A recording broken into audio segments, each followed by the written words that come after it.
अस्सलाम वालेकुम दोस्तों, आज की कहानी है हजरत यूसुफ बिन हारिस की, जिन्होंने अपनी सारी उम्र शादी न की। जवानी बीत गई, बुढ़ापा आ गया, मगर दिल में अल्लाह की इबादत का जुनून हमेशा जवान रहा। एक दिन वह एक हदीस की किताब पढ़ रहे थे।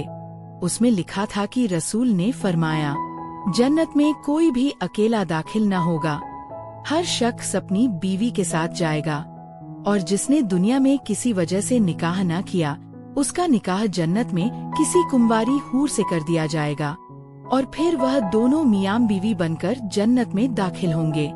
यह पढ़कर हजरत यूसुफ का दिल जोश से भर गया। उन्होंने सोचा, मैंने तो दुनिया में निकाह नहीं किया, मगर जन्नत में मेरा निकाह होगा, लेकिन वहाँ मेरी बीवी कौन होगी? इस ख्याल ने उनके दिल में बेचैनी पैदा कर दी। उसी रात उन्होंने अल्लाह से दुआ मांगी, ऐ मेरे रब, मुझे ख्वाब में मेरी जन्नत की बीवी दिखा दे। पहली रात दुआ कबूल न हुई, दूसरी रात फिर दुआ मांगी, मगर फिर भी ख्वाब न आया। तीसरी रात उन्होंने फिर दुआ की, और अल्लाह की रहमत से उनकी दुआ कबूल हो गई। ख्वाब में उन्होंने देखा कि एक काले रंग की औरत, जो हबशा की रहने वाली थी, उनके सामने खड़ी है। उसने कहा, ए यूसुफ, मेरा नाम फातिमा बिनते सलीम है, मैं कूफा शहर में रहती हूँ, और जन्नत में मैं ही तुम्हारी बीवी बनूंगी। ख्वाब टूटा तो तहज्जुद का वक्त था। हजरत यूसुफ ने वुजू किया, तहज्जुद की नमाज पढ़ी, फिर फजर की नमाज अदा की और अपना ऊंट लेकर कूफा की ओर चल पड़े। हजरत यूसुफ उस जमाने के मशहूर बुजुर्ग थे। कूफा पहुँचते ही लोगों ने उनका जोरदार इस्तकबाल किया। लोगों ने पूछा, हजरत, आप हमारे शहर में कैसे तशरीफ लाएं? हजरत यूसुफ ने फरमाया, मैं एक औरत की तलाश में आया हूँ, जिसका नाम फातिमा बिनते सलीम है, मुझे उससे मिलना है। ये सुनकर लोग हैरान रह गए। बोले, हजरत, आप इतनी दूर फातिमा से मिलने आए हैं? वह तो एक अजीब औरत है, लोग उसे पागल कहते हैं, उसे पत्थर मारते हैं। हजरत यूसुफ ने पूछा, पत्थर क्यों मारते हैं? लोगों ने बताया, हजरत, वह अजीब हरकतें करती है, अगर कोई रोता हो तो वह पास खड़ी होकर हंसने लगती है, और अगर कोई हंसता हो तो वह रोने लगती है। वह मोहल्ले वालों की बकरियां चराकर गुजारा करती है। अभी वह जंगल में बकरियां चराने गई है और अस्र की नमाज के बाद लौटेगी।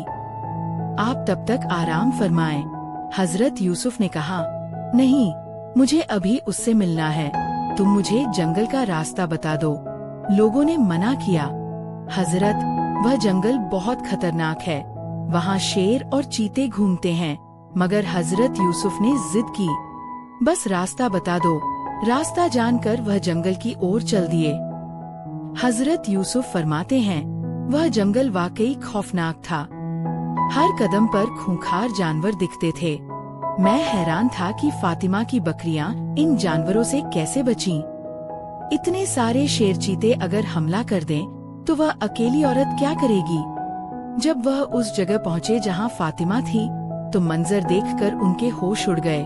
फातिमा बकरियां नहीं चरा रही थी, वह तो जंगल में मुसल्ला बिछाकर नमाज पढ़ रही थी, और उनकी बकरियां, उन्हें कोई और चरा रहा था। हजरत यूसुफ ने देखा कि कुछ शेर और चीते फातिमा की बकरियों को चरा रहे थे, उन्हें इधर उधर भागने नहीं दे रहे थे। यह देखकर वह दंग रह गए। सोचा, शेर चीते तो बकरियों को खा जाते हैं, मगर यहाँ तो वे उनकी हिफाजत कर रहे हैं। तभी फातिमा ने नमाज से सलाम फेरा और उनकी ओर देखकर बोली, ऐ यूसुफ, हमारा वादा तो जन्नत में मिलने का था, तुम दुनिया में मुझसे मिलने कैसे आ गए? हजरत यूसुफ को और ताज्जुब हुआ। बोले, तुम्हें मेरा नाम कैसे मालूम? फातिमा ने जवाब दिया, ऐ यूसुफ, जिस रब ने तुम्हें मेरे बारे में ख्वाब में बताया, उसी ने मुझे भी तुम्हारे बारे में बताया कि तुम जन्नत में मेरे शौहर बनोगे।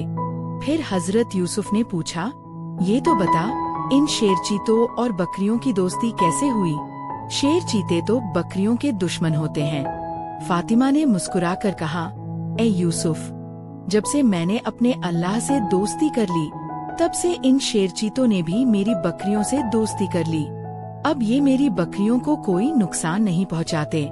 दोस्तों, ये थी हजरत यूसुफ और फातिमा की अनोखी कहानी, जो हमें सिखाती है कि अल्लाह की दोस्ती हर मुश्किल को आसान कर देती है। ऐसी ही रूहानी और सच्ची कहानियों के लिए हमारे चैनल को सब्सक्राइब करें और बेल आइकन दबाना न भूलें। अल्लाह हाफिज।